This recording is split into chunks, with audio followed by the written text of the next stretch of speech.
Antes de hablar, escucha. Antes de escribir, piensa. Antes de rendirte, intenta. Pero antes de morir, vive. Utilizo este pensamiento de un empresario argentino, Brian Beisen, que llegó a ocupar el cargo más importante de una empresa transnacional en el mundo y que al retirarse dejó esto como una herencia que hoy comparto con todos ustedes. Soy el maestro Marco Antonio Figueroa Quinto, maestro emérito de México, egresado de la Escuela Normal, de la Facultad de Pedagogía de la Universidad Veracruzana, de la Facultad de Derecho de la UNAM y algunos estudios de maestría, tanto en el Estado como fuera de ella, así como especialidades y diplomados. Estoy en estos momentos contribuyendo con la Secretaría de Educación en Veracruz a través de la Subsecretaría de Educación Básica en el proyecto Concurso de Oratoria, que esperemos que sea de gran provecho para todos los docentes, padres de familia, directivos y alumnos de nuestra entidad veracruzana. La historia de Oro inicia con algo tan importante y trascendente que es la escritura. Cuando está la primera escritura, cuando está el antecedente más antiguo de la escritura, es cuando se da paso a la historia antigua. Acuérdense que la historia, para su mayor y mejor estudio, se divide en 4 fases: la Edad Antigua, la Edad Media, la Edad Moderna y la Edad Contemporánea.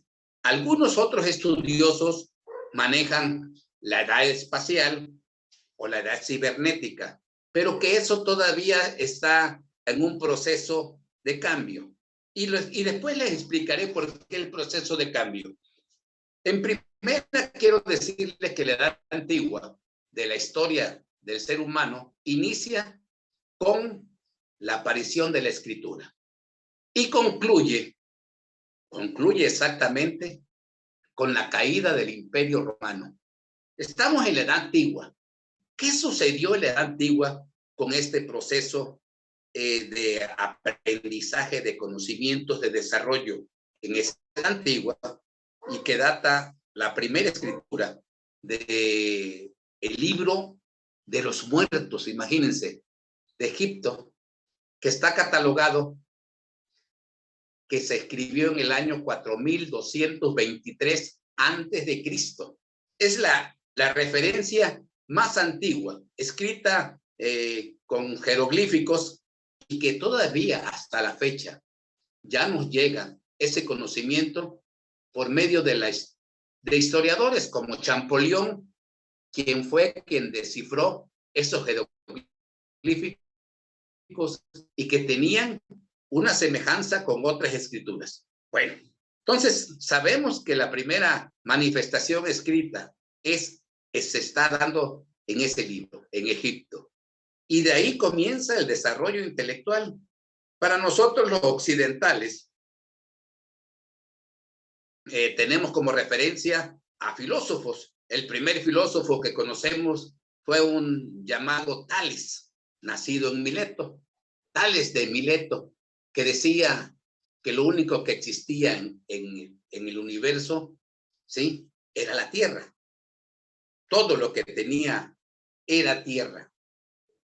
Y de ahí comienza el hombre a pensar, porque ya había resuelto sus problemas, tanto de alimentación, tanto de vestido, tanto de casa, donde poder establecerse. Desarrollos que en base al lenguaje, en base a la palabra, establecieron también que la agricultura les dio la oportunidad de cambiar su forma de vida, de ser esos seres pues prácticamente nómadas a convertirse en sedentarios, lo que posibilitó de que empezaran a pensar Hace rato yo les comentaba que antes de escribir, piensa.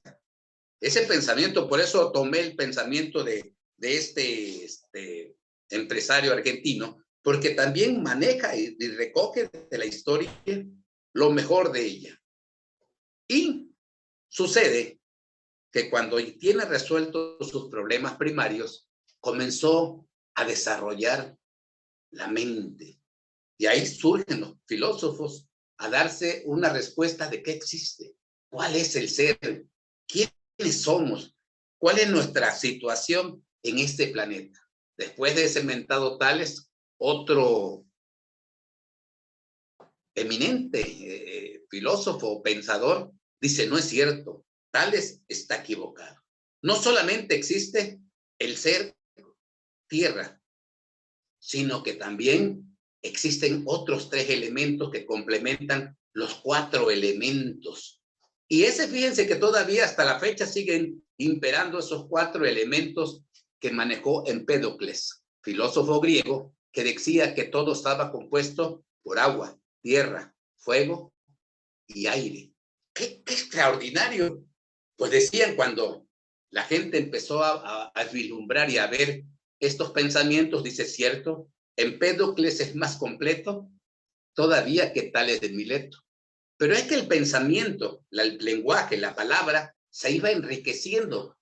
Y esto nos dio la oportunidad de ver a otros pensadores que llegaron y que cada uno confrontaba con el anterior o podía estar en la misma frecuencia, en la misma época, en el mismo año.